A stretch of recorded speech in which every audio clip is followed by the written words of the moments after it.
Boa tarde, obrigado pelo convite.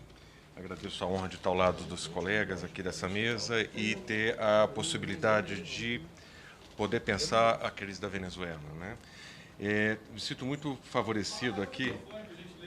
Melhorou? Mais próximo, isso. Me Isso. sinto. Eu não vou usar o PowerPoint. Vou desistir dele, melhor assim. Eu tive a sorte de ser o último. Então, eu tenho aqui uma economia de tempo em relação a alguns pontos que eu apresentaria originalmente e que eu queria dizer que eu concordo plenamente com a descrição original da crise do professor Maringoni, que ele apresentou os números da Venezuela. Obrigado. Apresentou os números da crise e também do outro professor, do Rafael. Mas eu queria antes dizer que eu concordo plenamente com a questão da não polarização da discussão da Venezuela, porque isso não ajuda. Eu acho que é um vício original tratar o problema venezuelano como ser contra ou a favor do que está acontecendo lá. Nós estamos esquecendo da natureza humana da crise da Venezuela, né? Nós temos 30 milhões de venezuelanos que, até o momento, ficaram ocultos nesse debate. Não se trata de discutir a permanência ou não de Maduro, mas o estado em que vivem essas pessoas na Venezuela. Não? São pessoas que, segundo dados oficiais, chegaram a perder 14 quilos de peso por causa de uma dieta deficiente pela falta de alimentos que hoje existe naquele país, né? E de uma crise migratória que já expulsou do país 4 milhões de pessoas. Então, não dá para ter um lado, eu me recuso a assumir um lado diante de uma questão humana. O meu lado diante dos venezuelanos, meu lado é o dos venezuelanos que passam fome, dos venezuelanos que não têm medicamentos, das mães venezuelanas que hoje estão tendo filhos porque não têm acesso a contraceptivos e estão no início da sua vida sexual, são obrigadas a engravidar. Então, eu faço essa observação porque eu concordo plenamente com o professor Rafael. A Venezuela não precisa de um debate polarizado, a Venezuela precisa de uma reflexão e eu vou tentar ajudar um pouco com isso, muito humildemente, não sendo professor, não sendo pesquisador e tampouco venezuelano. Eu vou dar um passo atrás na discussão da crise venezuelana, eu vou pedir uma permissão ao historiador para voltar um pouquinho, para entender um pouco uma premissa que eu tenho dito, eu disse isso em um livro que eu publiquei há um ano atrás e tenho dito em todos os fóruns que eu estou participando, é que eu estou convencido que a crise venezuelana não é um fruto do acaso, é uma crise construída e intencionalmente ou não, eu não sou capaz de afirmar, mas é uma crise que se deu ao longo do tempo dentro do próprio chavismo, né? Se falou muito do preço do barril do petróleo, da queda do barril do petróleo, das altas do preço do petróleo, mas a gente não refletiu o que o chavismo fez com esse dinheiro do petróleo sobre a bonança petroleira, né? Hugo Chávez, muito rapidamente vou fazer uma contextualização. Hugo Chávez foi eleito em 1998, eu vou ter que recorrer a uma cola, porque os números são fantásticos. Foi eleito em 1998, o preço do barril era de 6 dólares e 51 centavos. Era o preço mais baixo desde 1973. E o Chávez foi um presidente eleito legitimamente numa sociedade que queria uma resposta.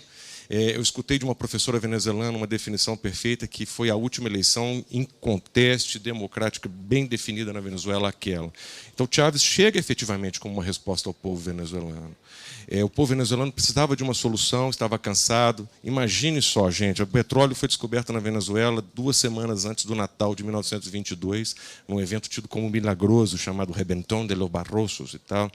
E desde então a Venezuela mudou sua matriz econômica e chegou a ter, nos anos 50, o 4º maior PIB per capita do planeta. Era um país super promissor. Mas não foi, porque ele fracassou, os antecessores de Chávez fracassaram em várias formas e levaram a Venezuela ao desenvolvimento. E alguém acreditou que o Chávez faria isso. E elegeram Chávez. Mas é preciso lembrar que Chávez, ao ser eleito, ele também fracassou. Ele fracassou já na primeira hora, porque Chávez chegou tentando refundar. A palavra revolução que o Chávez impõe, e ele passa a usar 2 anos depois do seu primeiro mandato, não é impune. Revolução inclui mudanças radicais, inclui conflito, inclui divergências. E é por isso que eu vou retomar alguns elementos do Roderick, alguns elementos dos meus colegas. Entender a Venezuela hoje não é pensar que é um acidente de percurso, que os Estados Unidos querem meter a mão no petróleo. Me perdoe, eu discordo significativamente desse argumento e vou explicar um pouco mais adiante. Mas essa crise se dá da seguinte maneira. Chávez tentou um golpe militar em 92. As pessoas esquecem, mas Chávez é um golpista.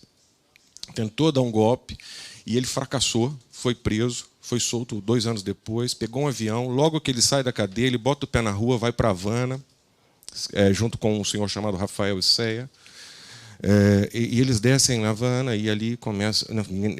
Eu tive a oportunidade de conversar com o Isseia, então, e não estou falando de ouvir, eu falei com ele, é uma fonte primária que eu tenho, me descreveu como se, a partir dali, se começa uma forma de chegar ao poder por via democrática. E a via democrática é as eleições. E Chávez começa a se colocar como tal, e efetivamente dá certo, e ele vem a se eleger 4 anos depois, presidente da Venezuela, uma votação muito expressiva. Chávez chega ao poder, e ainda antes, no que a gente pode chamar aqui no Brasil de período de transição, o Chávez ressuscita a OPEP na sua capacidade de manejar os preços do petróleo. E lembre-se, ele assumiu com 6,51 de dólares o barril, e antes de tomar posse, o barril já estava a 10. Ele conseguiu assumir. E um ano depois, em setembro de 96, o petróleo estava a 26 dólares o barril. A OPEP havia feito a primeira reunião em anos desde a sua fundação, a pedido do Chávez. Essa reunião foi em Caracas. Chávez era muito habilidoso. Quem acha que o Chávez era um palhaço, como eu muito tempo acreditei, é tolo. O Chávez era um gênio. Era um cara muito capaz de manusear, de construir relações. E o Chávez tinha um projeto revolucionário regional, com influências globais. E o Chávez fez o quê? Ele usou o dinheiro da Venezuela para financiar o seu sonho, financiar o seu ideal. Então, ou seja, hoje os venezuelanos estão pagando a conta de 20 anos de desvio de dinheiro que deveria ser usado para a Venezuela, para o próprio bem da Venezuela, e foi usado para financiar eleições na Argentina, operações aqui no Brasil, financiar ações no Uruguai, financiar a Bolívia, empréstimos fajutos a todos os países do bloco, construção da ALBA, enfim, compra de apoio para ter votos na OEA, com meio de doação de petróleo aos países centro-americanos. Ou seja, Chávez desperdiçou o futuro da Venezuela em nome de um projeto revolucionário que eu acredito que era genuíno. Eu nunca estive com Chávez. Eu vi o Chávez uma vez em Salvador, quando eu era correspondente na região Nordeste. Eu o vi pessoalmente, era um sujeito com uma imagem muito forte, muito interessante, e traía todas as pessoas à sua órbita, mas eu não tive o prazer de estar com Chávez. Eu gostaria de ter podido um dia ter entrevistado, mas conversei com pessoas do círculo mais próximo de Chávez. Eu listo 5 ministros, ex-ministros, eu tive a oportunidade de falar com guarda-costas, com várias pessoas, e eles me descrevem um perfil de um homem que efetivamente estava disposto a fazer revolução. Mas a que custo essa revolução? E Chávez, quando sofre um golpe militar, é verdade, Chávez foi um golpista, mas também vítima de um golpe. Houve um golpe contra Chávez no ano de 2002, um golpe muito rápido, de menos de 2 dias.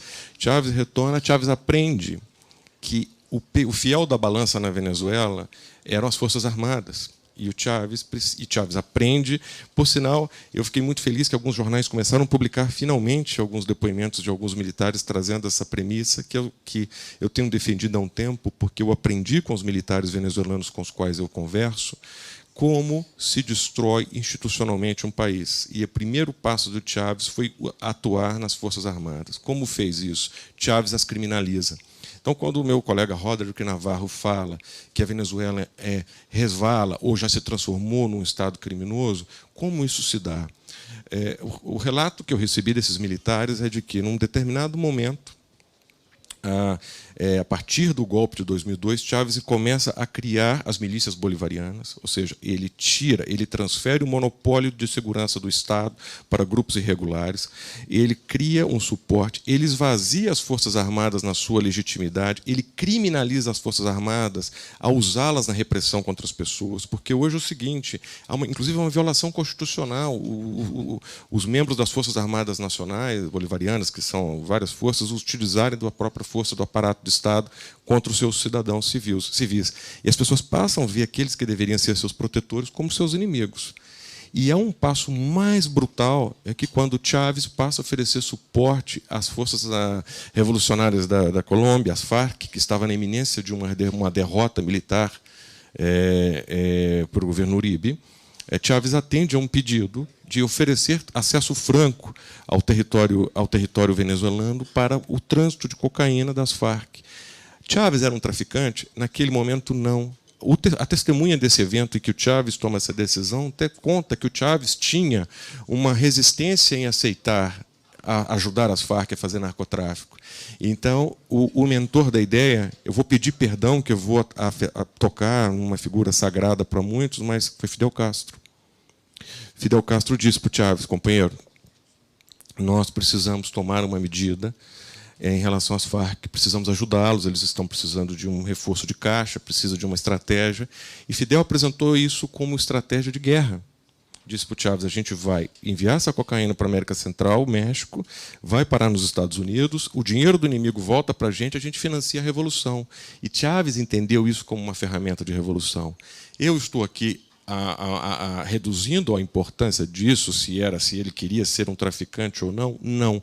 Mas a sua ferramenta de conflito assimétrico, usando um termo militar, ou seja, de guerra não irregular, foi fatal, porque ele transformou os seus militares em traficantes. Porque isso era impossível sem uma ajuda dos militares atuarem nisso. E aí surge o famigerado cartel do Suez. Porque o exército precisava usar os caminhões com cocaína, etc. e tal. Então ele destrói as Forças Armadas, ele fortalece as milícias. Alguém pode levantar a mão. Mas o Chávez comprou os Sukhóis da Rússia. O Chávez comprou o Mi-35 da Rússia, o Mi-24 da Rússia. Ele comprou 100 mil fuzis AK-103 da Rússia, montou uma fábrica de munição Kalashnikov, pela Kavin, no estado venezuelano. Ele comprou armamento chinês, ele comprou helicópteros, ele comprou fardamento novo. E daí? Os aviões Sukhoi não saem do chão, eles não têm manutenção. O pacote de manutenção da Rússia, a Rússia é reconhecida por não oferecer offsets adequados de manutenção. Então, poucos Sukhois voam, não são todos. Os Mi-35 e Mi-24, vários caíram. E eu acho... então, ou seja, a imagem da superpotência militar da Venezuela ela é questionável. Eles têm realmente equipamentos mais modernos, eles fizeram um investimento muito grande, mas a que custo? O custo da soberania da Venezuela. E agora eu vou falar uma coisa que pode parecer bizarra. Durante as apresentações, os meus colegas, eu peço desculpas, mas vou usar aqui de escada para explicar isso, sempre se coloca os Estados Unidos como interessado do petróleo venezuelano. É verdade. Eles querem comprar o petróleo da Venezuela, eles querem ter acesso ao petróleo da Venezuela. As refinarias do sul dos Estados Unidos, inclusive, são preparadas somente para o petróleo pesado, que é aquele fornecido pela Venezuela. Mas, até o ano passado, o único país do mundo que pagava em dia o petróleo da Venezuela era os Estados Unidos. Era o principal cliente do petróleo americano e que permitiu Nicolás Maduro ter caixa. Só que me parece um pouco chocante a gente falar mas os americanos querem pegar o petróleo da Venezuela. Por que a gente nunca ouviu falar o seguinte? A Venezuela se endividou de tal forma com China e Rússia na questão de equipamentos militares, obras de infraestrutura, que parte dessa dívida foi paga com envios de carregamento de petróleo. E chegou um momento que o volume de petróleo utilizado para o pagamento dessa dívida superou o efetivo vendido. Então, isso comprometeu significativamente a renda da Venezuela. Hoje, o preço do barril, quando eu ouvia sobre tanta questão do petróleo, eu fui consultar o OPEP, está $60. Ou seja, é verdade que não são aqueles 131 de 2003, mas também tão poucos são os $20 de quando o Chávez estava fazendo a festa. O que acontece é que a PDVSA foi sucateada, e a PDVSA hoje não produz sequer uma sombra do que ela foi capaz de produzir. Agora, desculpa o lapso, eu acabei me esquecendo do fundamental. A gente fala dos Estados Unidos quererem pegar o petróleo venezuelano, mas é o seguinte, hoje, a bacia do Orinoco, que é uma das grandes faixas de produção do petróleo, isso foi entregue à China. Perdão, à Rússia. Né?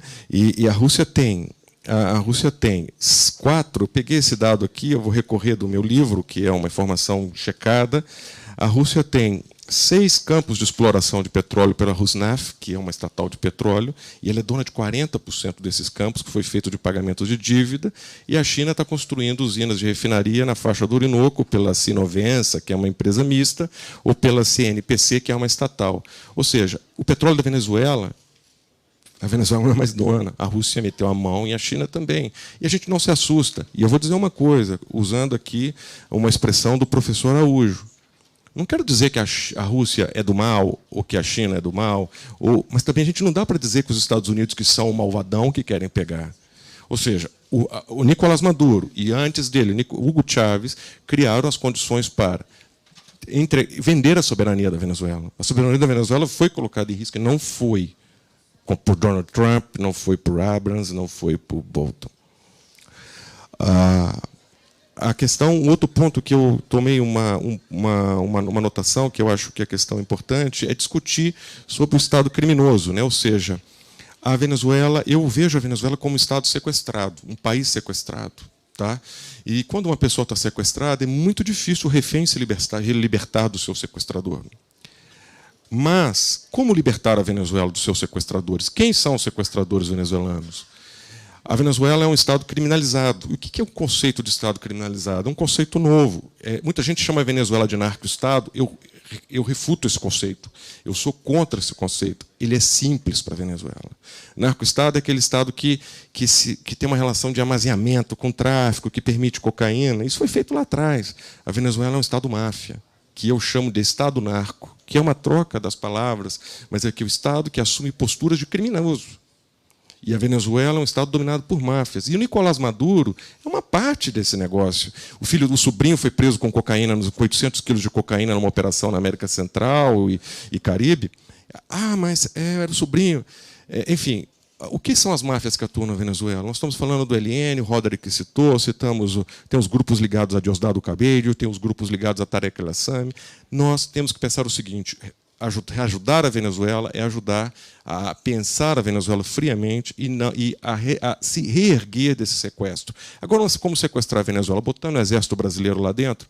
Isso é uma tolice. Eu estou totalmente de acordo com quem fala da não intervenção, porque, primeira coisa, está escrito na nossa Constituição.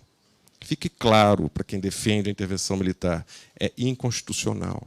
O Brasil não pode se meter nisso, que seria um atoleiro, porque guerra não é videogame. Ninguém sabe para onde vai uma guerra. Ninguém sabe como se transforma uma guerra.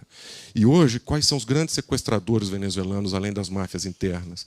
A Venezuela é um ponto geopolítico, estratégico, fundamental, como definiu o professor Rafael, em que estão jogando grandes players internacionais. China, Rússia, Turquia, Irã, para citar esses 4.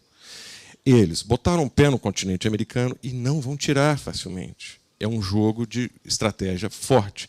Qual o papel o Brasil poderia jogar nesse jogo? Humildemente, eu penso que, vou citar, porque não existe uma resposta fácil, não existe saída fácil. Nicolás Maduro vai ficar lá um tempo, vamos ter que conviver com ele bastante tempo. O Brasil vai ter que repensar as suas relações. Agora, como ajudar a enfraquecer esses sequestradores? O Brasil, como Estado, deveria se comportar a reconhecer esses sequestradores. É uma metáfora que eu estou usando a esses países que atuam em essas máfias e impedir que eles considerem a Venezuela essa porta de entrada para a influência regional. Então, o Brasil tem que criar salvaguardas para impedir esse avanço.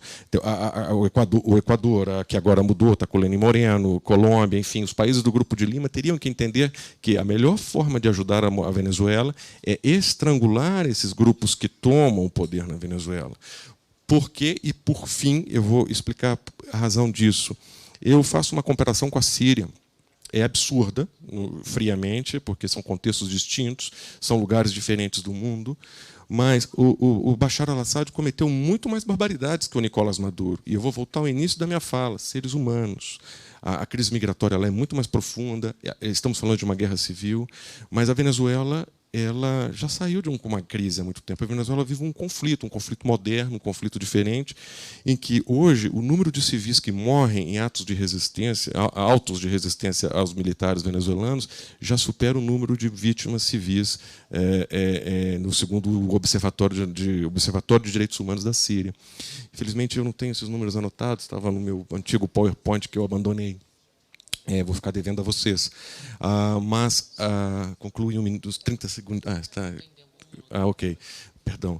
E concluindo assim, a semelhança com a Síria, porque a Síria tem essa instabilidade, é muito maior do que a Venezuela, e Bashar al-Assad está lá há mais de 7 anos em meio a uma guerra civil brutal, vários intentos de retirada, apoio internacional, e não sai, não é guerra.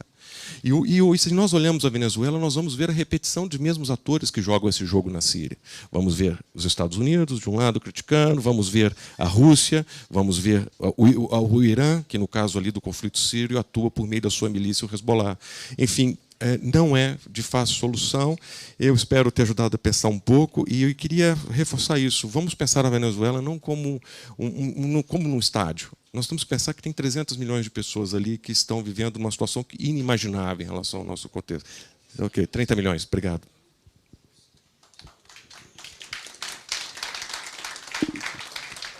Eu vou começar as respostas pela ordem que as perguntas foram feitas. Então, eu vou iniciar aqui pelo deputado Glauber Braga.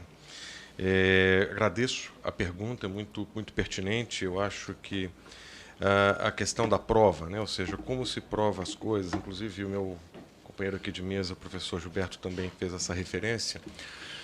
A questão é a seguinte, antes de eu dizer da prova, né?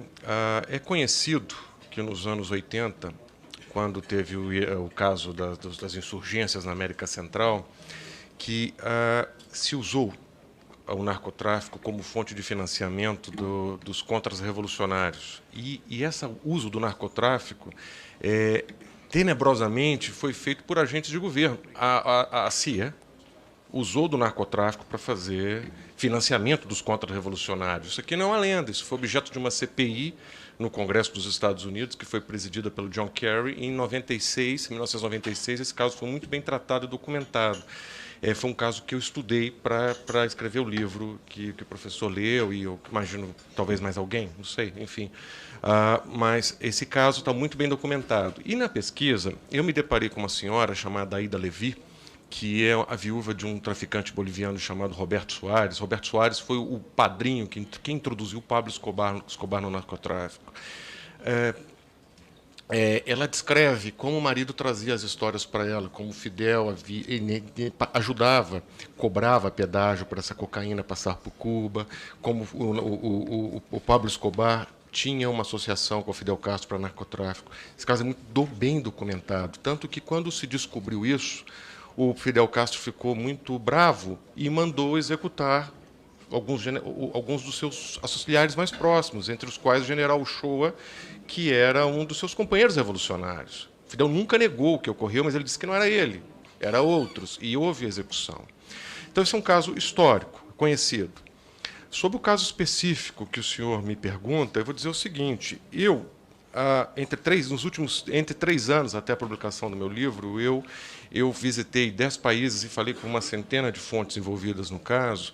E te digo, na minha carreira como jornalista, eu fui à Venezuela, eu tentei contar aqui, mas algo próximo de 10 vezes.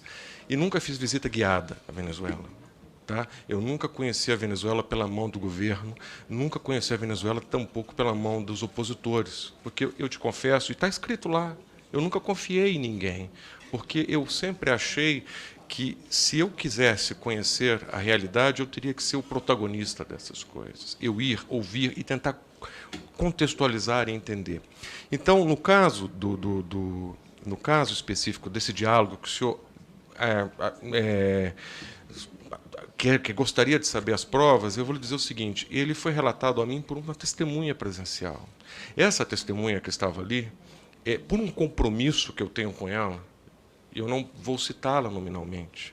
Mas é muito fácil descobrir via Google, porque depois ele aparece em ações judiciais que estão em curso, ações contra essa que resultaram em denúncias criminais contra Diosdado Cabello, que já foi presidente da Assembleia, lá seria como legislativo da Assembleia Nacional, né? Seria a Câmara da Venezuela. Então, assim, tento tomar o cuidado, porque assim, eu não quero falar de ouvir falar. Né? De ouvir falar, eu teria feito uma obra gigante. Meu livro é muito pequenininho, é muito básico, e eu não tenho a pretensão alguma de convencer ninguém do que está lá. As evidências que estão ali têm muitas referências de pé, algumas coisas, etc. e tal, mas infelizmente muitas coisas foram efetivamente conversadas. E eu vou te frustrar por não te trazer aqui os documentos relacionados a isso, mas fora isso, eu te conto isso, ou seja, é um caso em que não era inédito para a vida do Fidel. Né? E te digo, ele já havia feito isso de uma forma revolucionária, ele fazia isso como forma de arrecadar dinheiro do Pablo Escobar. Aí a CIA descobre isso e replica o modelo. É um caso conhecido, documentado, está nos arquivos do Congresso, pode-se baixar. Os relatos da Ida Levi estão num livro chamado, um livro que trata também do primeiro narco-estado, ela conta a história da Bolívia. Então, isso seria interessante. Respondendo a sua pergunta, que era o Roder, que o senhor estendeu a mim, sobre a questão do embargo à Venezuela, é muito interessante isso, porque é o seguinte, a cada momento saem aviões carregados de ouro da Venezuela, vão com ouro para a Turquia. A Venezuela não está quebrada no sentido de receitas financeiras. Né? O ouro sai, e te falo mais uma vez, o senhor pode pedir sua assessoria para fazer uma boa pesquisa, é muito fácil, está em fontes abertas. Os registros de entrada de ouro na Turquia, provenientes da Venezuela, formalmente seria para refino. Ela trocou a Suíça pela Turquia, mas esse ouro não volta. Tanto que o Departamento do Tesouro dos Estados Unidos, no início desse ano, me desculpe, eu não vou lembrar exatamente a data, mas no início desse ano, Excelência, eles sancionaram uma empresa de refino da Turquia, um banco e uma empresa de processamento, porque eles identificaram que o ouro estava entrando e não estava saindo. Então, foi identificado isso como um possível lavagem de dinheiro, evasão de divisa e o Estado venezuelano sendo pilhado.